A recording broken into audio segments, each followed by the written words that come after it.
সুপ্রিয় দর্শক সকলকে স্বাগত দৈনিক কালের কণ্ঠের অফিসিয়াল ফেসবুক লাইভে। এই মুহূর্তে আপনাদের সঙ্গে যুক্ত রয়েছি আমি আব্দুল্লাহ জুবাইর এবং দেখতে পাচ্ছেন সরাসরি ঢাকা বিশ্ববিদ্যালয়ের টিএসের সামনে থেকে আপনাদেরকে যুক্ত করেছি গণত্রাণ সংগ্রহ কর্মসূচিতে। এবং আজকে ষষ্ঠ দিনের মতো এই সারা দেশে যে বন্যার্থদের সহযোগিতায় এগিয়ে আসছে সাধারণ মানুষ, সেটিরই যে গণত্রাণ সংগ্রহ চলছে সেটির সবশেষ খবরাখবর জানাতে যুক্ত হয়েছি।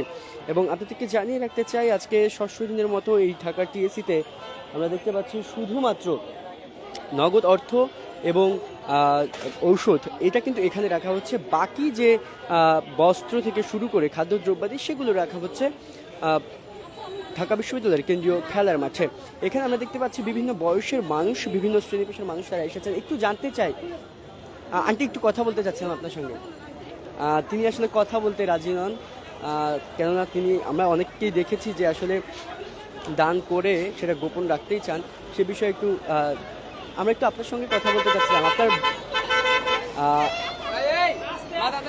দুজনকেই আসলে আমরা কথা বলাতে রাজি করতে পারলাম না, কেননা আমরা দেখেছি বেশ কিছু মানুষ যারা আসলে দান করার পরে তারা আসলে সেটি গোপন রাখতে চান। সে বিষয়টি আমরা খেয়াল করেছি। সেই জায়গা থেকেই কেউ হয়তো কথা বলতে চাইছেন না।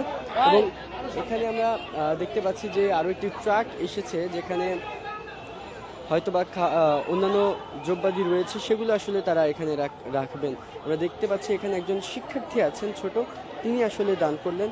এটা কিসের টাকা দান করেছে সেটিও আমরা তার কাছ থেকে একটু জানার চেষ্টা করব।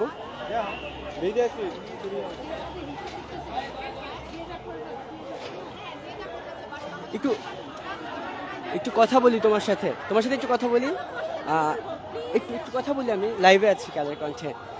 মানে তুমি টাকা দিলে, এখানে কেন দিলে একটু জানাবে অনুভূতিটা কি? শরণার্থীদের জন্য অবশ্যই আমি চাই যেন আমার দানকৃত অর্থটুকু থেকে যেন তারা অল্প একটু হলেও যেন সহায়তা পেতে পারে, এই উদ্দেশ্যে মূলত আমার আজকে অর্থটুকু দেওয়া। কিসে পড়ো, কোথায় পড়ো? আমি উইলসিটার ফ্লাওয়ারে ক্লাস 9-এ পড়ি। তো ক্লাস 9-এ পড়া একটা মেয়ে, সে তার নিজের জায়গা থেকে নিয়ে এসে টাকাটা দিল, এটা আসলে কতটুকু সহায়তা করবে তাদের জন্য, কি মনে হয়? আসলে যেই পরিমাণ মানুষ বর্তমানে বিপর্যয়ের সম্মুখীন হচ্ছেন, তাদের সংখ্যার তুলনা করে অবশ্যই আমার অর্থের পরিমাণটুকু খুবই কম, সামান্য, কিন্তু আমার বিশ্বাস আমার মতো বাকি আরও যারা এরকম অর্থ দিচ্ছে, সবার অর্থ, সবার বস্তুসমূহ একত্রিত মিলিত হয়ে তাদের জন্য যেন একটু হলেও সহায়তা করতে পারে, এই উদ্দেশ্যে মূলত আমার দেওয়া। আমি মনে করি তাহলে আমার দানটুকু কিংবা আমি যেটুকু অর্থ প্রদান করছি সেটা অবশ্যই কাজে লাগবে। কথা বলছিলাম আমরা একজন শিক্ষার্থীর সঙ্গে, তিনি আসলে বলছিলেন তাদের আজকের এই যে দান, সে দান শুধু তার দানটি নগণ্য হলেও, কম হলেও সেটা আসলে তাদের জন্য কিছুটা হলেও আসলে সুবিধা দেবে বলে তিনি আশা ব্যক্ত করেছেন। এবং সেই প্রত্যাশা নিয়েই এখানে আসলে তার যে সহযোগিতার হাত সেটি তিনি আসলে বাড়িয়ে দিয়েছেন। আমরা একটু কথা বলবো যারা আসলে এখানে রয়েছেন তাদের সঙ্গে। আপনার কাছ থেকে আমরা একটু জানতে পারি, এখানে তো আপনারা 6 দিন ধরে কার্যক্রম চালাচ্ছেন,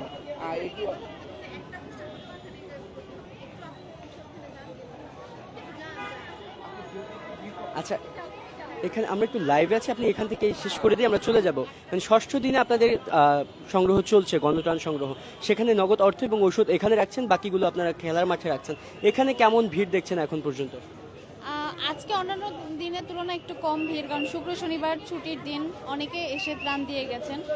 আজকে সেই অনুযায়ী তুলনামূলক কম, কিন্তু তবু অনেক মানুষ দেখা যাচ্ছে নারায়ণগঞ্জ থেকে এসছে, নীলফামারী থেকে আসছে, ঝিনাইদহ থেকে অনেক মানুষ এসে তারা অর্থ দিয়ে যাচ্ছে। এমনকি আমরা আজকে সোনার 3টা আংটি এবং রুলও পেয়েছি, বালা আর কি। আচ্ছা ভাইয়া, থ্যাংক ইউ ভাইয়া। আমরা দেখতে পাচ্ছি এখানে সমন্বয়ক সার্জিস হোসেন, তিনি আসলে এসেছেন এবং তিনি এখানে কোনো একটি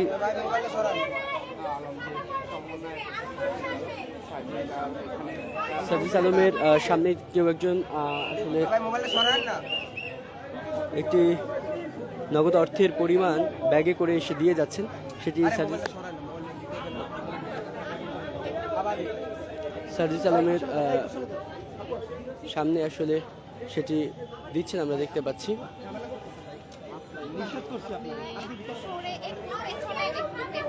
ভাইয়া একটু আমরা দেখেছি আজকেও কিন্তু ছোট ছোট বাচ্চারা তারাও তাদের জমানো ব্যাংকের টাকা সেটিও দিয়ে যাচ্ছে।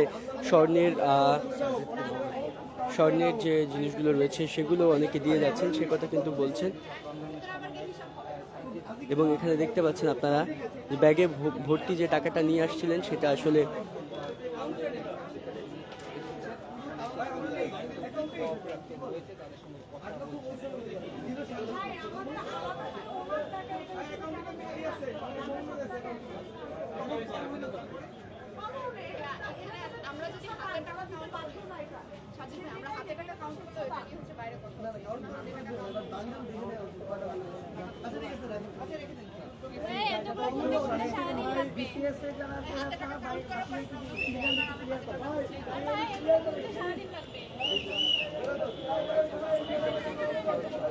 দর্শক আমরা দেখতে পাচ্ছি যে সার্জিস আলম তিনি আছেন এখানে, সমন্বয়ক, বৈষম্যবিরোধী ছাত্র আন্দোলনের অন্যতম সমন্বয়ক তিনি।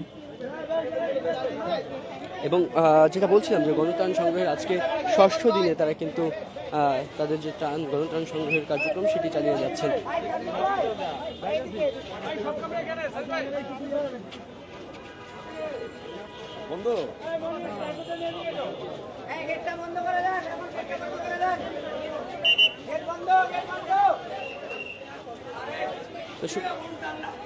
অনেককে অনেকভাবে সহায়তা করতে আমরা দেখছি, কেউ স্যালাইন, কেউ টাকা, কেউ ঔষধ, কেউ নগদ অর্থ, এভাবে করেই আসলে দিয়ে যাচ্ছেন।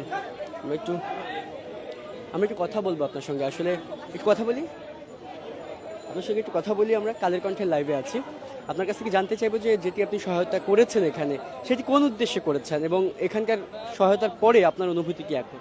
অনুভূতি আর কি বলবো, যতটুকুই সাহায্য করছি ওটাও খুব কমই মনে হচ্ছে। আর সাহায্য কি উদ্দেশ্যে করব, মানবতার জন্যই। মনে তো চাচ্ছি যে সব কিছু দিয়ে দিই, কিন্তু ওটা তো আর সম্ভব হচ্ছে না। তো এর মধ্যে যতটুকু পারছি চেষ্টা করছি, সাহায্য করছি। নিজে দরকার হলে মানে হেল্প করে হলেও বা কিছু দিয়ে যতটুকু পারা যায় আমরা সবাই মিলে চেষ্টা করছি। এই যে সকলের এগিয়ে আসা হঠাৎ এক দুর্যোগে, এটাকে আসলে কিভাবে দেখছেন আপনি একজন তরুণ হিসেবে? তরুণ বাংলাদেশের ভবিষ্যৎ আপনি সেভাবে কিভাবে দেখছেন আসলে? কিভাবে দেখছি, আসলে এটাই তো তারুণ্যের শক্তি, তাই না? যে হচ্ছে গিয়ে যে কোনো দুর্যোগে আমরা সবাই মিলে চলে আসবো, 18 বছর বয়স কবিতার মতো।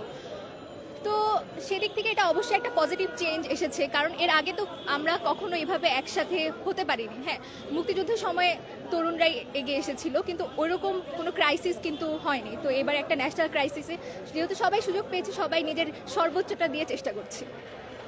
Thank you. দর্শক শুনছিলেন যে আসলে তারা নিজেদের যে সর্বোচ্চ চেষ্টা সেখান থেকে তারা দিয়ে যাচ্ছেন এবং তারা তাদের এই যে যতটুকু সম্ভব ততটুকু দেওয়ার মাধ্যমেই তারা তাদের প্রশান্তি খুঁজে নিচ্ছেন এবং তার এতটুকুই আসলে অনেক বড় একটা ভূমিকা রাখবে সেই প্রত্যাশা সকলের মধ্যে রয়েছে, সেটি আমরা দেখেছি। এবং এখনো পর্যন্ত কিন্তু গণত্রাণ সংগ্রহের কার্যক্রম চলমান, কতদিন চলবে সেটা এখনো নির্দিষ্ট নয়, তবে যতদিন প্রয়োজন ততদিন তারা করে যাবেন বলে জানিয়েছেন।